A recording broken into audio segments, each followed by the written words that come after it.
Welcome to this presentation. This is Carol Vickers on behalf of Empower Consulting Group. Liz Christofferson and I have the privilege of working with Practice Pay. As you know, Practice Pay Solutions is committed to providing resources to support small businesses and professionals. You can visit them at practicepaysolutions.com for more information. And part of their commitment is to the members for ongoing education and development opportunities. And today we are delighted to have Carrie Greene with us. Carrie Greene is an author and an expert in business strategy and productivity. After earning her degree in economics, Carrie spent 15 years working on Wall Street at major brokerage firms and the New York Stock Exchange. In 2002, Carrie took her business and productivity skills and started Carrie Through. Her business has always been profitable. Carrie has seen firsthand how procrastination, indecision, and overwhelm can paralyze even the most brilliant business owner and prevent her from reaching her potential. And you can learn more about Carrie by visiting her website, and I'll make sure that we have that in the chat, so the hyperlink is there so you can see her, and it's carriethrough.com. Now, her topic today is chaos to cash injection, and it's the perfect topic for me, I have to tell you. I've been in a state of chaos and looking forward to this presentation. So, Carrie, please share your brilliance with us. Well, I'm really, really thrilled to be here with you. Thank you so much to you, Carol, and Liz, who pulled all this together, and of course to Practice Pay Solutions for doing all these amazing programs. And what I want to start with is I want to encourage anybody, encourage you, Carol, encourage you listening in. If you've got questions, one of the things I enjoy more than anything else is asking questions, handling questions in the moment, because what I find is that I'd much rather share and teach what you need to know as opposed to what I think you need. So I'd rather skip my entire presentation and answer the questions you have, because that's what you need more than what I've got to share. So with that, I will begin the presentation. However, please, please, please ask the questions. So 400 hours. 400 hours is a huge, huge, huge amount of time. 400 hours is, I come from a Wall Street background, as you just shared. 400 hours is 10 40-hour work weeks. And for all of you corporate people listening, that's a lot of time. 400 hours represents over an hour a day, every single day for a year. 400 hours is time that you want to be spending doing the things that you want to do. However, you know what else 400 hours represents? 400 hours represents the amount of time that the average American in a work environment, a workplace environment, is spending searching for things, looking for little scraps of paper that they've jotted something down, looking for that phone number, looking for that email that they know they meant to respond to and haven't gotten to, looking for the note that they jotted down so that they could call back that prospect, that person they met at a networking event. Imagine if you were not spending those 400 hours searching, but were spending those 400 hours doing what it is you wanted to be doing, so that you'd have 400 hours to spend going on vacation, to spend with your friends, with your family, or maybe building yet another program. So what we're really going to be talking about today is those 400 hours and how to make the most out of them so that you're not wasting them, but you're using them instead.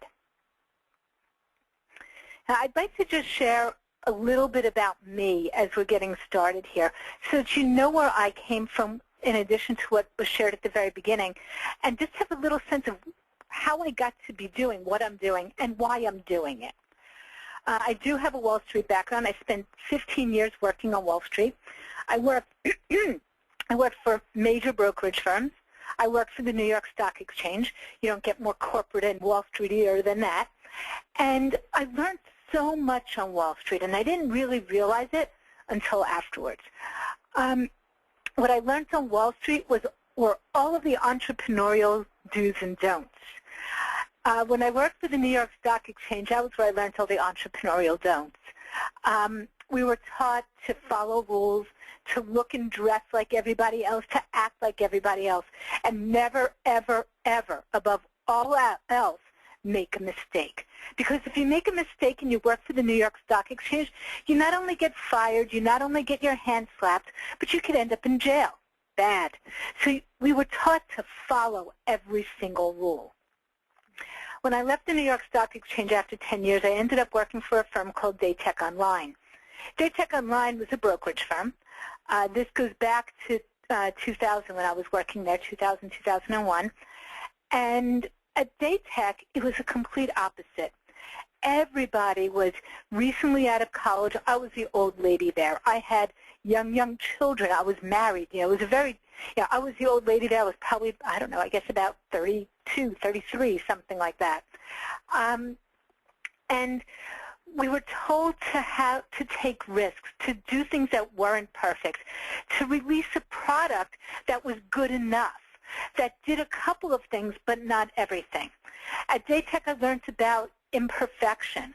I learned about good enough. I learned that everybody's ideas had merit. It didn't matter if you were the president of the company or if you were somebody in the mailroom.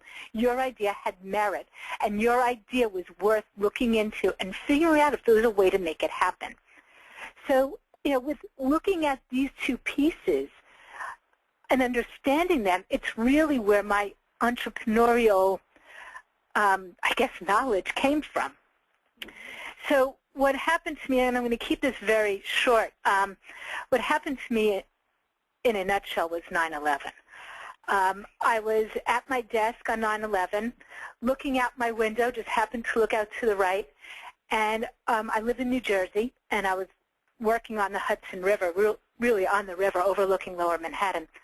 And I looked out my window as the first plane struck the World Trade Center. And throughout the course of that entire day, I watched my world and my Wall Street world and my business world and every bit around me fall to pieces. I was also given such a gift on that day. And the gift that I was given was that as people were escaping from Lower Manhattan, they literally ended up at my office building. They would take a ferry boat across or a water taxi, and the pier was at my office. And as people were coming off of these boats, we were helping them. We were giving them water. We were giving them phones, access to a telephone to call home, to make sure that their friends, their loved ones knew that they were okay. And looking back on it, what I realized more than anything else was a piece of my life that was missing was connecting with people, was helping people beyond helping them trade for a penny less, helping them save half a penny on a trade or whatever they were doing, but actually being able to help people, to touch people, to be able to get a real sense of what life is for real, and that was the human connection. And that was so missing in what I was doing on Wall Street. About a year after 9/11, my company was taken over by another one, and I was given the opportunity to stay with the company, but I would have had to move from New Jersey to Omaha, and that just wasn't what I was going to do. I wasn't going to move for my job, and realized that I needed to find a different way. And since the end of 2002, early 2003, that's when I started my business, and it has morphed through many iterations. And frankly, as you're listening to this phone call right now, it's morphing again. I am in the process of rebranding, and some of the things that you're seeing here, what you're seeing, aren't going to be this way much longer. But it is exactly the same content. But it is about the morphing, about the evolution of our business and ourselves that makes us who we are. I am a business coach. I ran away from Wall Street, and it took me a little while to get back to recognizing that, wow, I actually understand this stuff, and I'm pretty good at it. And I am a business coach, but to me, the most important part of it all is a recognition that our business is meant to support us. Our business is meant to support our life. Our systems, the things we do, are meant to support what it is that we want to do. That human connection, whether that human connection is with your friends and your family, whether that human connection is with yourself, or the human connection is with things that you're doing in the community or within the world to be charitable, to give back. It's about that human connection, that quality of life. Because I absolutely want to help you have financial success. But it's got to be with the lifestyle you want, the lifestyle that you will enjoy, or frankly, in my opinion, why bother doing it? Good point. Okay. So with that, let's turn to how do we create the business that we want that supports us? How do we create the business that allows us to do what it is we want to do in the way that we want to do it? And I look at it as 3 steps. We need a strategy, we need a plan, and then you have to take action. What I see happening so much with entrepreneurs is that we have amazing, amazing ideas, with the emphasis being on the word ideas. There are lots and lots of ideas. And you hear that also, right? I do. Got ideas. Brilliant ideas. And there are a couple of things that happen with these ideas. When you have tons of ideas, either nothing happens, or you try to do all of them, and they all get done poorly, or it's just nothing ever works well. But taking the strategy, the idea of strategy, and we'll talk more about strategy in just a second, but the idea of strategy is about taking all that brain clutter, all those ideas, and turn them into a sense of confidence that you know what it is you want to be doing, you know why it is you want to be doing, and ultimately into a plan. Because even when you know what it is you want to do, say, okay, I know I need to make 15 calls and get affiliates to help me with this program. Well, that's a great idea. You know exactly what you want to do, but how are you going to do it? So we need to take that confusion when you don't know what it is you want to do and turn it into a sense of clarity. And then finally, now let's say you've got this plan. I'll raise my hand here, and I'm not going to call you out, Carol, unless you want to be called out, or anybody else listening in wants to get called out. I've had plenty of plans that have sat on my desk undone. And that's incredibly frustrating.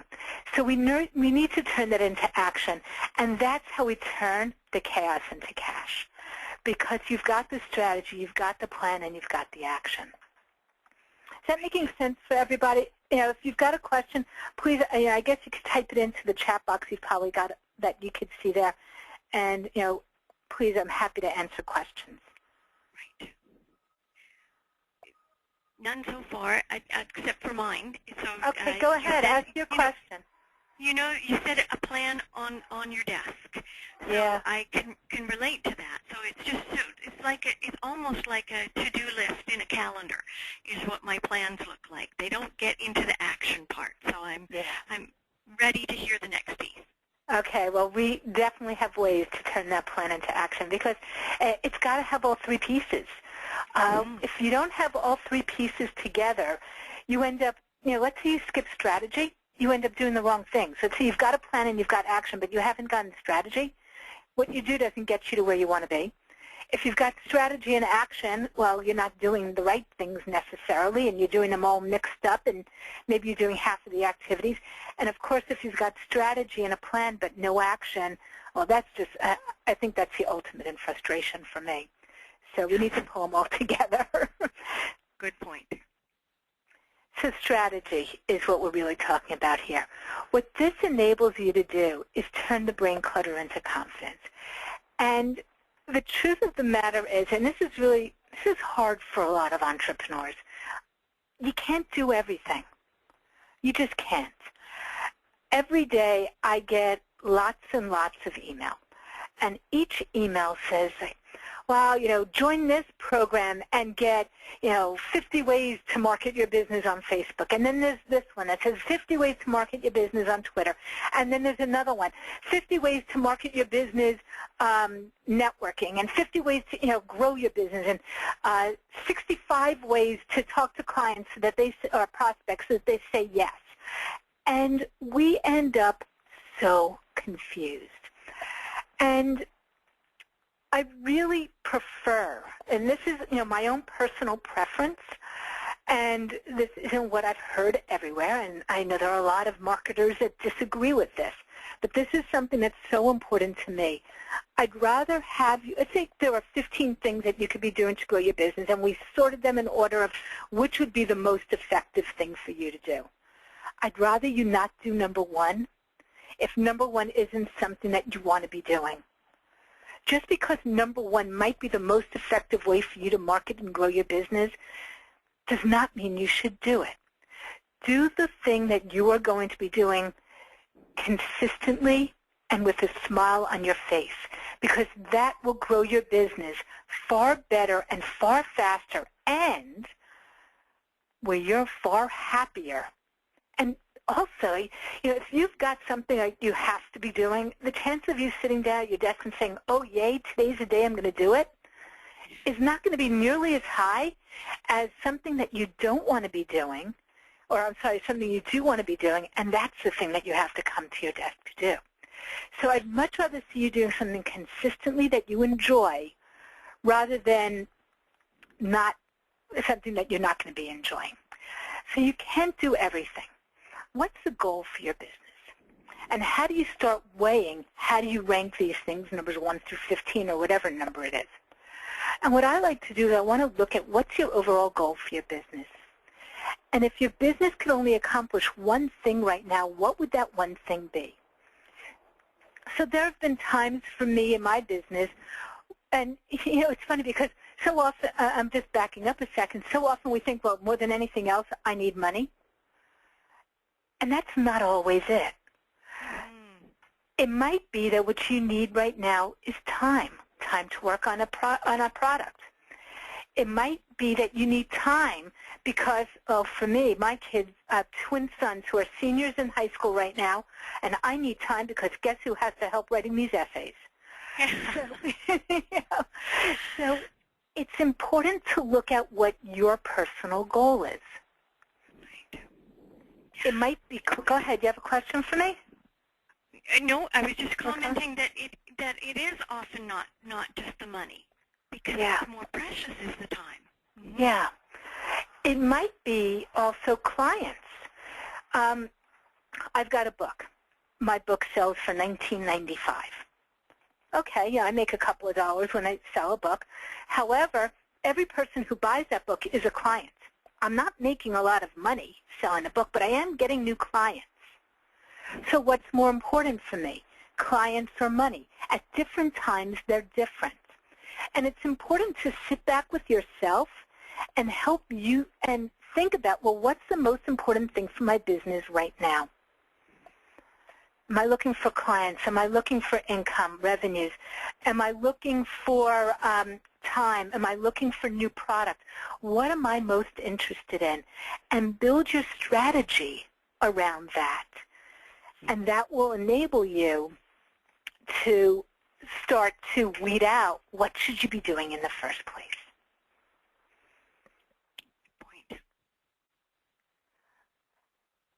And, again, anybody, if you've got any questions, please go ahead and ask any questions you've got. I'm happy to take questions. It's just like, Carol gets to just kind of ask, so she's kind of lucky. But if you've got any questions, please feel free to type them in. Mm-hmm. Okay, so how do you know what these things are? So, gosh, I'm looking at this slide and I'm thinking, right now my desk doesn't look anything like that, and just what a relief it is for me. And it doesn't look like that, and I'm not saying that to brag in any way, shape, or form, but I'm saying that because I've worked hard to do that. And just the other day, I cleared off a whole bunch of stuff that I was dealing with. And your list, you mentioned before we started today, Carol, or actually it was while we were already talking, your to-do list. So often they become one of these days lists. Yes. One of these days I'm going to create this program. One of these days I'm going to get in touch with these people. One of these days I'm going to go to this networking event. One of these days I'm going to hire a coach. One of these days I'm going to read the book that's been sitting on my desk. One of these days I've got this great idea. I'm going to write a book. I'm going to write an article. One of these days. And these piles become distraction. And just because you have an idea, even if it's a fabulous idea, does not mean that you ever have to do it. Yeah, that's such a relief. But how do you keep it current if it's a good idea and you don't want to lose it? So, let's see. Yeah, I'm going to answer that now. It kind of takes us out of order, and it's just fine. Okay. I'm totally happy to do that. I was speaking with a client yesterday, and when you're talking about kind of addresses like 4 different things, but that's fine. But that's what happens to us. We end up with so many different ideas, and we don't know what it is we're going to be doing. So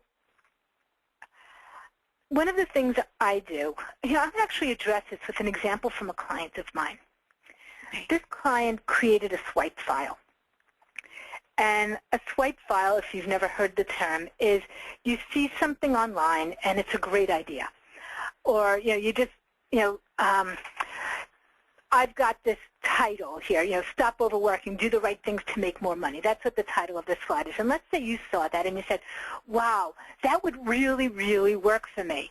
Not exactly like that, but it's a great idea and I really like something about it. Maybe it's stop overthinking it, do the right thing to get more done or something like that. You want to play with it. So you're going to swipe the idea. And what he did, and that was actually not too bad what I just said, so someone may just go ahead and swipe that because I didn't write it down. So what he created was called a swipe file, and he would see these things and he would print them out, and he was meticulous about organizing it.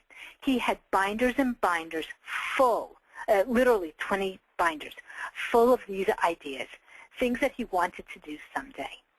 Mm-hmm. And we had a conversation. And we started to talk about what these things were doing to him, how he felt every time he walked into his office and saw this truly bookshelf full of binders and this swipe file. And what it ultimately amounted for him was guilt. He walked in and he saw this, I'm never going to get to this, and he had thousands of ideas, all sitting there, perfectly organized and everything else. And in talking to me, what he ultimately did was he threw them away. Wow. He took the entire thing off of his shelf and he threw it out. And I'm going to share with you some questions and stuff that you could ask to help you make these decisions in just a minute. But by doing so, he allowed himself freedom and space. And then he set up a rule for himself. And the rule became, if I see it and I like the idea, I can print it out. And if I've used it within 2 weeks, awesome. And if not, I throw it away. And that kept the ideas fresh, and it kept the ideas real. And he would actually look at something and say, wow, that stop overthinking thing that's on there, that's really neat. But I don't see myself doing that. And it's not in line with the strategy that I've got for myself right now. It's not going to give me time. It's not going to give me the clients. It's not going to give me the income or whatever your goal is. And I'm not going to bother to print it out at all. So it's keeping in mind your overall goal and asking yourself some questions to help you make those decisions and letting go of the things that aren't suiting you because they truly are giving you guilt instead of the income and the business and the lifestyle you want. Great story. Thank you. Sure. I guess I should probably go on to the next slide, huh? Sure. All right. So here's a brain dump. This is one of my favorite exercises to do with my clients. And I do this exercise pretty much whenever I start working with a new client, but also do this exercise whenever my own brain gets a little bit crazy, like what am I going to be doing? I've just got too much stuff going on. And what a brain dump is, I do it really basic. I use paper and pencil. That's me. Some people prefer to use a whiteboard and use like kind of mind mapping, an Excel spreadsheet, a Word document, whatever. Me, I'm a paper and pencil kind of girl, so that's what I use. And it's truly just getting the ideas out of your head. Set a timer. You don't want to do this for more than 10, 15 minutes. Gather your to-do list. Just get all the stuff in one place so that you know what it is you're dealing with. Some important things. Don't judge your list or yourself. Just like that client who felt guilt every time he stood there and saw that big pile, that shelf of swipe files. It's not about feeling guilty. Oh, I haven't done that. I've been meaning to do that. Why haven't I done it? I'm such an idiot. Had I done it 3 years ago, this would have been different. You know what? You are where you are. So don't judge a list and don't judge yourself. Recognize that it's not going to be perfect and it's not going to be complete. There are going to be things that you leave off, and that's really okay. You're going to have more than enough to deal with.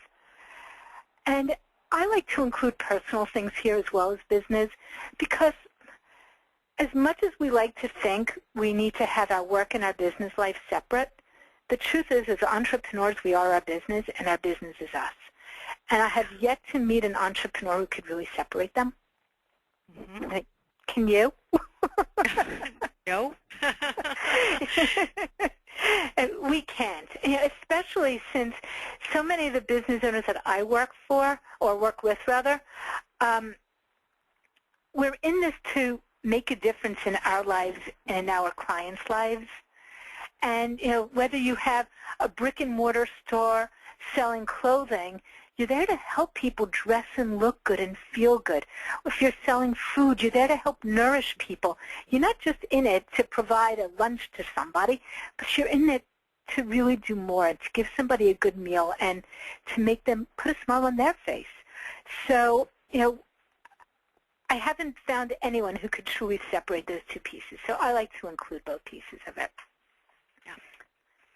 So I encourage you to pull the list together. And what that list will do for you is it enables you to see what it is you're dealing with. Clarity. Yeah. Sometimes the list is so big, and it's like, okay, the list is big, the list is scary, but at least you know. And sometimes there's a lot less on the list than you realize, and you get such a feeling of relief. Yes. So either way, it exposes what's going on. Mm-hmm. And it makes it a lot more difficult to be afraid of and to put it off when you know what it is. So now that you've got this list, what is it that you're doing with it? You're going to start to look at these things in terms of that overall goal. So you might have on that list, I don't know, do a webinar for practice-based solutions. Let's say that's on your list. All right? Mm-hmm. One of the things you want to do. Now you have to put it in terms of your strategy. Let's say my strategy is I'm looking for more time. I'm looking to truly have time, work the list I've got, and just be good with that. Then if I had do a webinar with practice-based solutions on there, I would need to cross that off. Right. And you could see how if on the flip side, if one of my goals was expand my reach to people that I don't know, then maybe do that webinar for practice-based solutions, get starred. And who do I know at practice-based solutions that could get me in to do this? So it really is about taking a look at the activities and the ideas that you've got in that brain dump and applying your overall goal to them. And then asking yourself, are there quicker, easier, or more effective ways for me to be doing this? So again, let's take the Practice-Based Solutions webinar. Are there quicker, easier, more effective ways for me to do it? Well, it depends what else you've got on your list.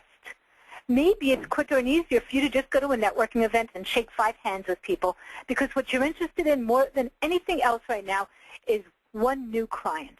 Well, you know what? I'd probably be more effective at getting one new client going and shaking people's hands in a room than being here today. Yes. So it really is about thinking, what is it you want? Are there quicker, easier, more effective ways to do this? And then it's about realizing that time is finite. If I do this project, what can't I do? And if I don't do this, what can I do instead?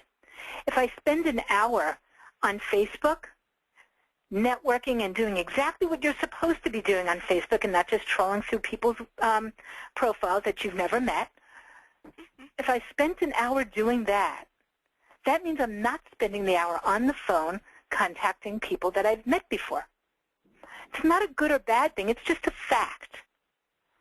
So if I do this, what can't I do? And if I don't do this, what can I do instead? Are there any questions? This is kind of like the end of the strategy section. So are there any questions from anybody? Anybody putting anything up there? Nothing so far, no. Okay. But he's very attentive, but I haven't got a question yet. Okay. All right, so let's talk about a plan now. Because ideally what you've gotten out of doing the brain dump and gathering all these ideas are just a couple of things, that these are the things that you want to be doing. This is the most important thing. So, let's just do a webinar for practice-based solutions because, well, that's what we're doing here today. So how would I get there? What would what is the plan for me to do this? And for all of us, it's going to be different. You might be saying, okay, I need to go to a networking event. Okay, my plan is to write a book. My plan is to get on stage somewhere. My plan is to do my own event. My plan is to spend an hour on Facebook. Whatever your plan is, it doesn't really matter, but know what it is. And now how do you create that plan? How do you know what it is you're going to do? And let me just share an example from a client here. I had a client who was starting a business, a really cool business. She's a realtor. And what she wanted to create was a business that was going to enable other realtors, like herself, to get closing gifts at the last minute. Because evidently, and I didn't know this about realtors, they tend to forget their closing gifts, and that's just not that good. Didn't know that. So this was the online business that she wanted to create. And really cool business, and there were so many ideas we had, and we did a brain dump with all these lots and lots and lots of ideas. And we figured out what were the few things that we needed to do first, and we were on goal and on target, and everything was going well. And then she said to me, so Carrie, here's the deal.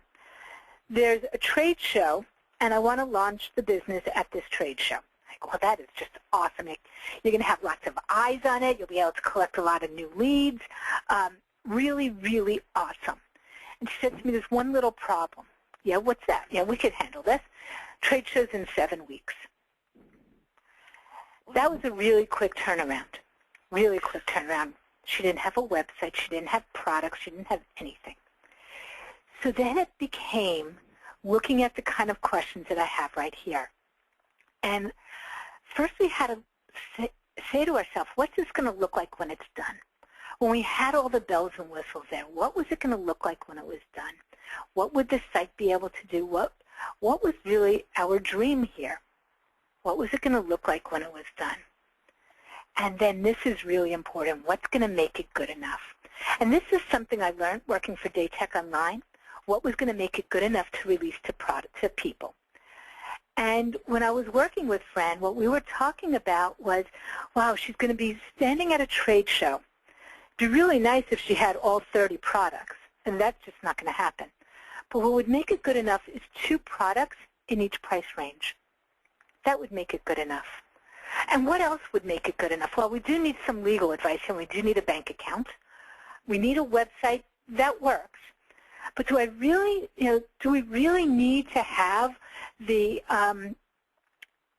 what did she call it? The platinum VIP kind of packages with all the reminders and everything else attached to it? Probably not just yet. So what was going to be making it good enough? Right. Great example. Yeah. Asking yourself, why do I want to add this feature?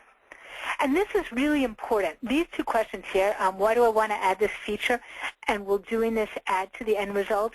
This is for us perfectionists out there. And perfectionists, and also those of us who want to just do more and more and more. Really think about, why are you doing this? Are you doing it for you? Are you doing it for your clients? Do they really want it? Would they even notice it being missing if it wasn't there? And there are reasons to do things that aren't necessarily noticed, because it really does add to the overall experience. But recognize when you're doing these things for yourself versus when you're doing these things for your clients. And when you're doing these things and they're stopping you from getting it done. Good reminder. Yeah. And then you think about what are the first 3 to 5 steps you can take to start it happening. I am not one who says to plan out every single step. It doesn't make sense to do it.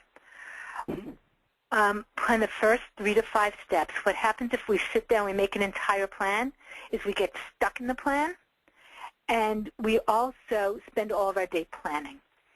So have an idea of what your end result is that's going to be good enough for where you're headed right now, and really look at the first 3 to 5 steps. Okay. Make sense so far to you? Definitely. Yes. Okay. Yeah, I can see applying it to a number of different projects.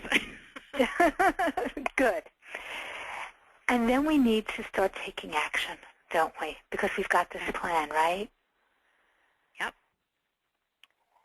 And this is where I see people just falling down.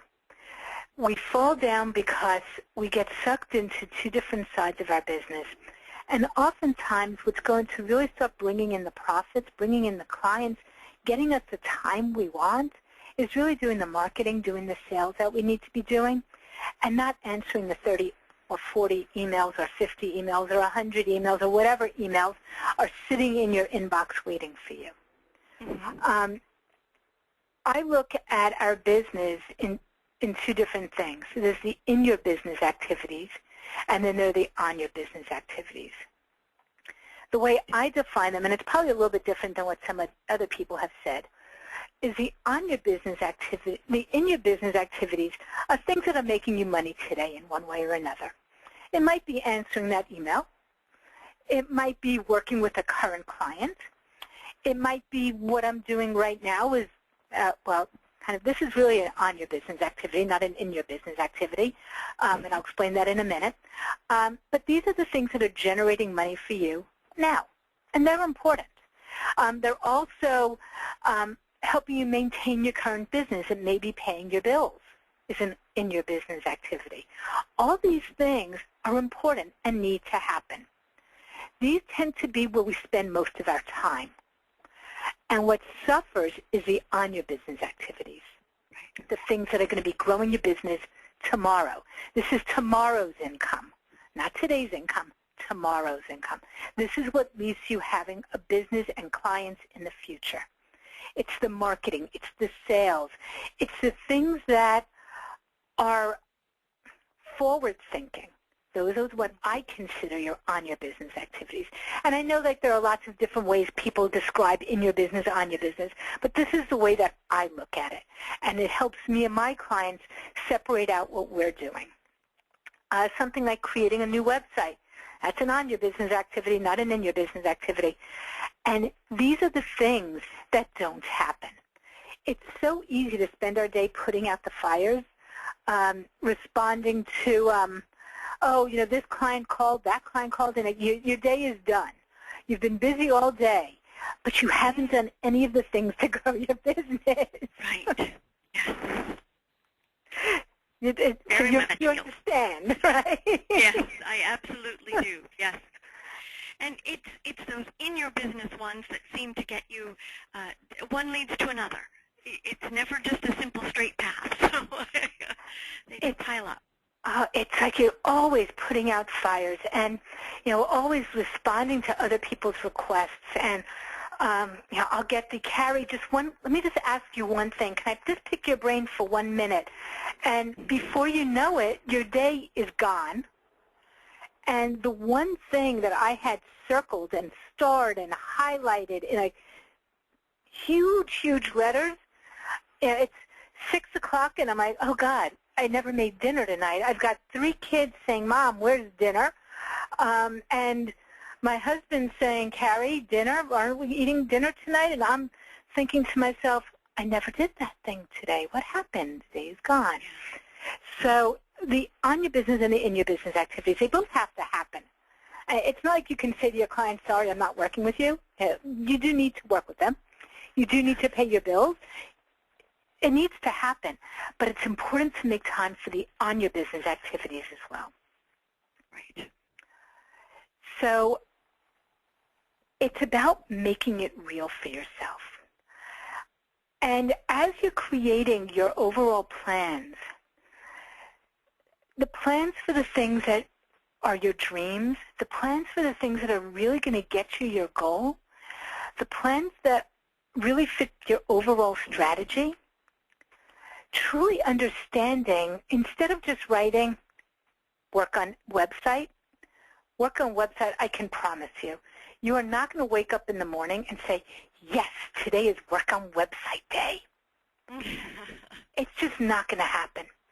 So what I say, what will you do? Work on website is not what you're going to be doing. Maybe what you'll do instead is identify 2 URLs that work for you. It might be work on the About page. It might be to find which products are going to go on my products and services page. It might be edit the copy that's going to go on the home page. So really be very specific about what action you're going to be doing.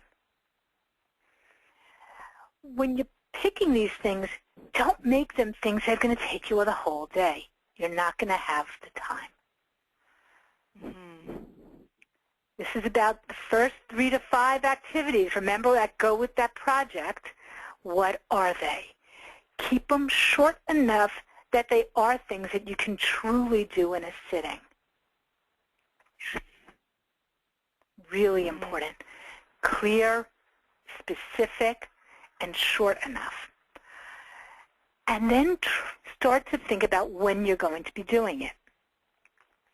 When are you going to be able to spend that time? When does it need to happen? And while deadlines are great, I love deadlines. I work great with a deadline. What's more important even than a deadline is assigning the time to do it. So just because you have a deadline, 3 o'clock on Wednesday, if you don't have time before 3 o'clock on Wednesday set aside to do it, it's not going to get done. So when will you do it? And if you know it's going to take you about a half hour and you decide that 2:30 on Wednesday is when you're going to do it, that's fine. Then don't worry yourself about it on Monday and Tuesday or all day Wednesday until 2:30. So set the time aside to do it. And this really goes with knowing yourself. What kind of worker are you? Are you a last-minute person? If you are, fine. Respect that, know it, use it. If that drives you crazy, respect that, know it, work with that also. We could talk about your environment also, and we don't have that much time, so I'm not going to go into tons about your environment, but make sure your environment supports you. Get rid of the piles, even if you just have to move them off your desk. I'm not saying file everything right now. Clear the space so you can think. Today, I mentioned my desk is actually very clear right now. I really have nothing on it. But yet, I needed to be outside of my office today. It just wasn't working for me in here. I picked up my laptop. I poured myself a cup of tea. I sat in my kitchen.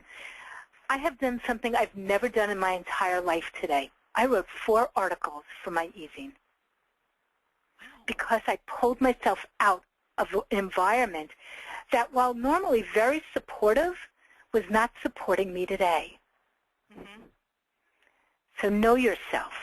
Do you need to exercise? Do you need, like I needed, a cup of tea? Do you need to shift up the environment? Do you need to be in a library? Do you need to be in a coffee shop? Some people work really well in a coffee shop. I could usually write articles in a coffee shop. Don't ask me to edit them there, though. So know yourself. Are you a morning person? Are you an afternoon person, an evening person? I had a client that I was working with, a lawyer, brilliant, brilliant guy.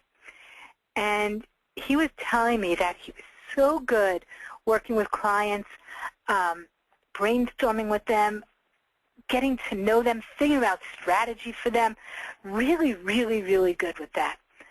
And what he had more trouble with, and this was really important, was doing some of the research. Lawyers, they have to do research. It's, we all do, but lawyers really do, and that's part of the game. And we talked about how he functioned. How was, where was he more awake? Where was he less awake? And what we realized about him was that he was really alert from like 12 noonish lunchtime to around 3:30 in the afternoon. He was on. So we very consciously shifted his time around. So he was on the phone in the morning, because being on the phone with clients, that was just something that came so natural to him. So we put him on the phone with clients in the morning, and his research time started around 12-ish and went to around 3:30. And we tried as best as we could, and it's not always perfect, to schedule meetings before or after that. Because when he was interacting with people, they would just wake him right up, no problem. So pay attention to you. Right. Really important. Yeah. Now, I suggest to everybody, for me, I use my coach for some of this, but not all of it. Have someone to be accountable to. There have been days that I've posted on Facebook, shutting Facebook now, going to get my e-zine done. You can tell e-zine is something that is continually going on in my life. Like, oh, here it is again. It's got to get another one done, got to get another one done. Shutting Facebook down, got 4 things on my to-do list to take care of, or whatever it is. But be accountable to someone. I've actually partnered with people and said to them, okay, I'll talk to you again in an hour. For this next hour, these are the things that I'm doing. What are you doing over the next hour? And they give me their list. We hang up the phone. We get to work. An hour later, we talk to each other again. So it's about being accountable to somebody. It's a great idea. Yeah, and there are times when I'll use my coach for this, but not always, because my coach doesn't need to know that I'm sitting there writing my e-zine. It's just not. It's important, but that's not what I've hired her for me and my business. Right. There are just different things that we use different people for. You could use friends sometimes. You could use husbands, wives, partners sometimes. Not always the best choice. Because sometimes there's like, why haven't you done this, and the guilt and all those other kinds of things that come along with it. So be a little judicious in who you are asking to be your accountability partner. And do at least one on your business activity each day. So in an ideal world, you're spending about 80% of your time on your business activities and 20% of your time on the in your business activities. I haven't met anybody who does that. Actually, I think I've met one. I'm not sure she's telling the truth, but she says that's pretty much where she spends her life. At least do one on your business activity each day. Even if it's 5, 10, 15 minutes that you're spending focusing on your longer-term goal as opposed to the here and now immediate fire. It continues to keep you thinking. It continues to move your project forward.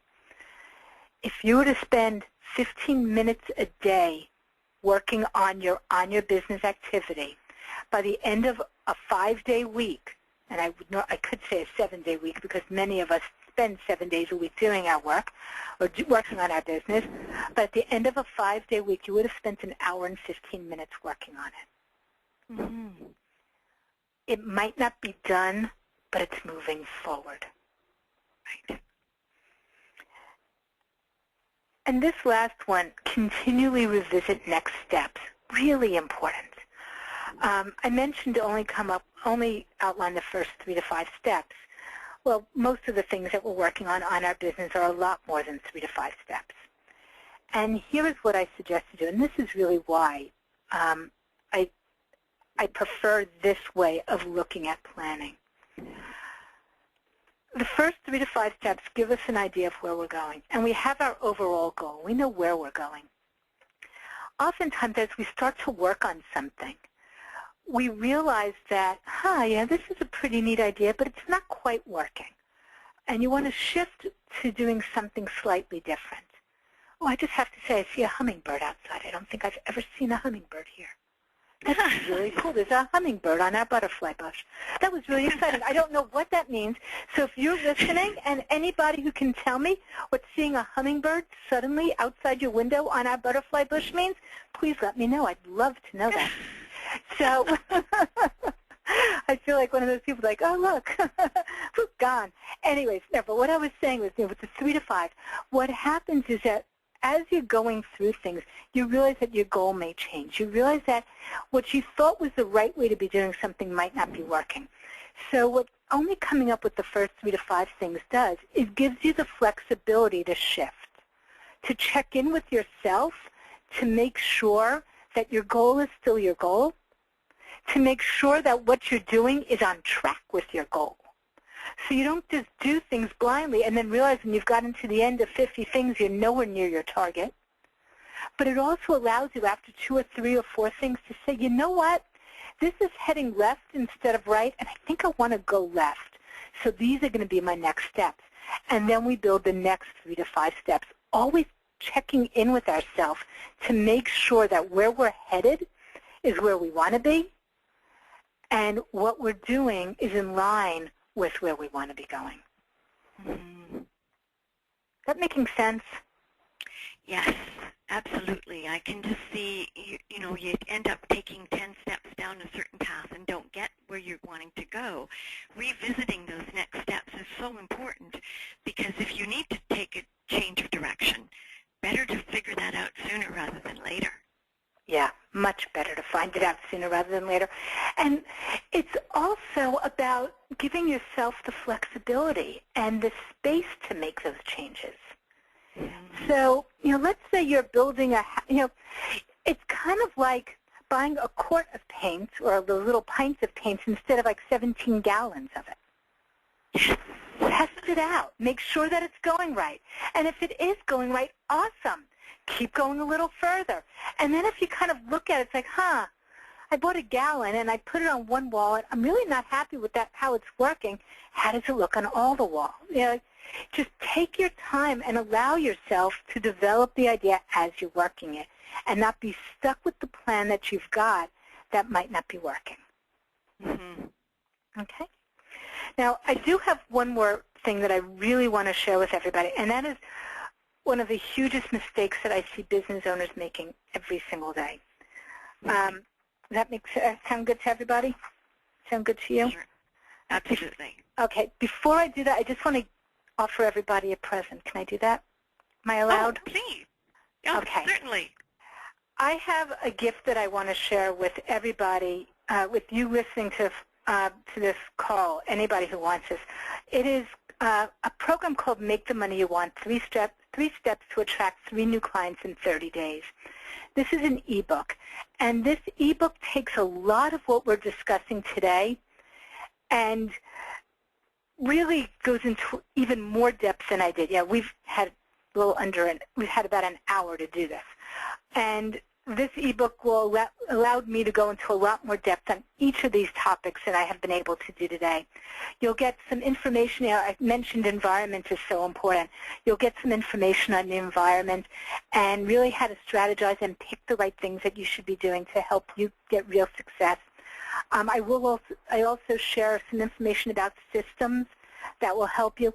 And the biggest mistake that entrepreneurs make is also in there that I'm about to share with you now. And I actually will be going into more depth in the ebook than I will today, because we've only got another 5-10 minutes left. So in order to get it, it's free, completely free. The URL is right up there, and I see you've gone ahead, Carol, thank you, and put that URL in the chat box there. So please go ahead. As my gift to you, I invite you to pick it up. Completely free. Just enjoy it. And I've got one other thing for you, and this one's not free, but you do get quite a discount on it. I mentioned earlier that my business is going through some shifts also. As I've been in business now for, gosh, it's amazing to me, 11, 12 years already. And my business has shifted a lot over the years. And one of the things I'm involved in right now for my business is rebranding it. And as part of that rebrand, I have new logos. I have all new stuff coming out. I'm really very excited about it. And I also have a book, Chaos to Cash. Chaos to Cash is a fabulous, fabulous book. It's incredibly easy to read. There are 250 strategies in it.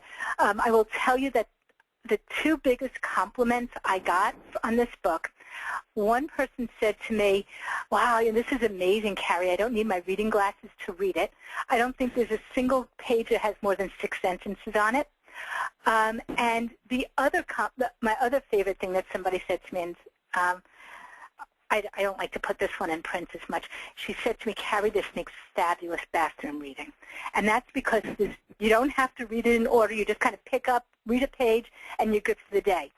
So part of my rebrand means that the cover is changing. So I've got a box of books sitting here in my office, and I am offering them to you 25% off. Just go to chaos2cashbook.com if you're interested. You can use SAVE25 as the offer code. The word SAVE must be in uppercase or I get yelled at. So it's SAVE25 is the offer code. They're good as long as this offer is good as long as I've got that box sitting here. And I will tell you, I had 2 boxes about a week and a half ago, and now I'm down to 1 box.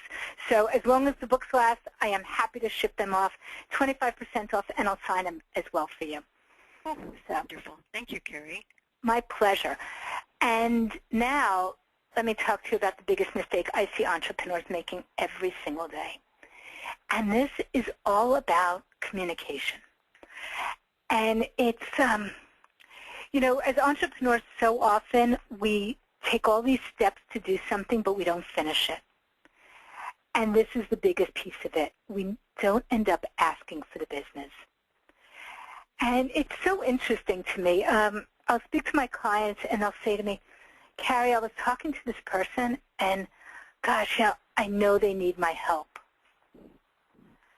And I'm like, okay, fabulous. You've identified a real wonderful prospect for you. And have you shared your program with them? And they'll say to me, no, Carrie, I didn't. I was kind of afraid to. And how do I even broach that with them? And, wow, I don't even know what to say. And this is the thing that hurts all of us. When you have something to share with somebody, and you have a program that will help somebody, or you have an opportunity to give somebody a solution, give them the solution. Now, I likened it once to, I wrote an article about it. It's on my website, which is going to be changing also very soon along with the rebranding and everything else. But I wrote an article once about this, and it was the difference between a museum and a store. And we go into a museum, and everything's on display, and it looks really, really nice. There are paintings there. There may be dinosaur bones there. Whatever. You're looking at all these really cool things. And you might be thinking, wow, these things are awesome. But you can't take them home with you. They're not for sale. You go into a store, and things are for sale. And that means there are price tags on it. That means that there are salespeople there saying, wow, you're interested in this water bottle? You know somebody who's thirsty? The price on the water bottle is $2.50. Do you think this water bottle can suit the needs of that person who's thirsty? Will it hold the right amount of water for them? Is it the right color? Is it whatever? Whatever you need to do to sell your product.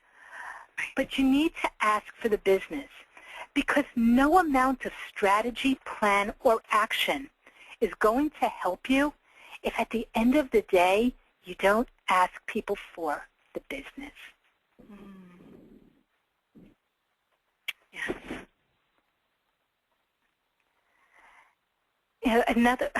This is another example I came up with one day with a client of mine. Oh, actually, let me share this one. Somebody asked me, there are other examples I could give, but somebody once asked me, how long do you stay in touch with people? And it was so interesting. This was a client of mine who was in a group program of mine. And she said to me, Carrie, I met this person at a networking event 3 months ago. I was in touch with her. I had coffee with her one time. I've been in touch with a couple of times, and, well, it's just not going anywhere. And she said, how long do I keep at this? How long do I keep in touch with her? And this woman's name was Carol. And what was so interesting is I had met Carol probably about 6 years earlier at a networking event. And over the course of the 6 years, she had been getting my emails. I had seen her a few times. We had talked a few times. I'd actually offered her the opportunity to join programs a few times, and she always said, no, no, no, no, no. And yet here she is now in my program. So I said to her, Carol, had I said to you, or I said to myself after 3 months, Carol's not interested, cross her name off my list, what would have happened? not only from my side would I not have a new client and therefore the income and everything else, but Carol wouldn't be getting what she needed from me either. Right. So keep in touch with people. Communicate. Ask. Ask again. Change what you're asking when you're asking, because the time might be right. The time might be different. And when that person is ready to say yes, be there to help them move forward. Right. Wonderful story. Yes. Okay. So are there any questions or anything online? Or is everyone just very quiet? Everyone's very quiet today. Yes, no questions. I keep chatting in the chat box and nobody's responding. Okay. Well, then let me just put this up here. Here are all the URLs and everything else for the free ebook, 25% off on the signed copy of my book. And more important than anything else, I am about communication. If you have a question and you haven't asked it in the chat box, or you're listening to the recording and you haven't asked it in the chat box because, frankly, there is no chat box, send me an email. Ask me a question. My email address is carrie@carriethrough.com. My website is www.carriethrough.com. And I've given you my phone number as well. I do tend to answer my phone if I'm sitting at my desk. Today I wasn't sitting at my desk, though, so I wouldn't have answered my phone. But I do answer my phone. I do respond to messages. So please stay in touch with me. If you've got questions, I am here to answer your questions and give you what it is you need to get you and your business moving forward. Well, we have some comments, and this is from another woman named Carol. She says, if you're not comfortable in asking for the client's business, practice, practice, practice. Exactly. If you're not comfortable asking for the clients, you're not going to have clients. Yes. And Christy says, thanks for the free ebook. I've already gotten lots of helpful ideas from today. Wonderful. Very happy, Christy. Congratulations. And another person just said, great presentation. Fabulous. And can I ask one question of everyone? Post one thing, just if you could, one takeaway from today. There's only one piece you got out of it, because I'd rather you give one thing than a whole list of things. What's one thing? Anyone willing to share that? Well, I can certainly share mine, Carrie. For me, it was really that to utilize two things, actually, to utilize the brain dump, because that certainly happens to me. I just get overwhelmed. Too many things going on. Yep. And then it also is to actually be doing one thing each day, 10 to 15 minutes, on my business, because I tend to just get buried in it. So yeah, awesome. Two great pieces for me. Awesome. And Walter says, hang on just a minute, let me just get this. This was very helpful, so it's important to have an overall goal of what you want to accomplish. Yeah, very important, Walter. Thank you for sharing. Mm-hmm. And that seems to be it. Oh, wonderful. One more. Spend at least 15 minutes a day on your business. So helpful to do this for this as a reminder. Once I get started, I spend more time. Cool. It doesn't take much. Just do a little something and it gets you moving. It does, yes. Wonderful. Well, that seems to be it. Thank you, Carrie. I just want to thank you so much for this presentation, and I know that the pieces were broken down for me in a way that, as I said at the beginning, I was just really thirsty for. So thank you. Got some great value, and I took some good notes and takeaways from me as well. Wonderful. So thank you so much, Carrie, and on behalf of Practice Pay Solutions, we're very grateful for your education and information, and we look forward to getting in touch with you, and I look forward to the audience coming to our next presentation. Thank you, Carrie. You're welcome. Have a great day. You too. Okay. Bye-bye, everyone.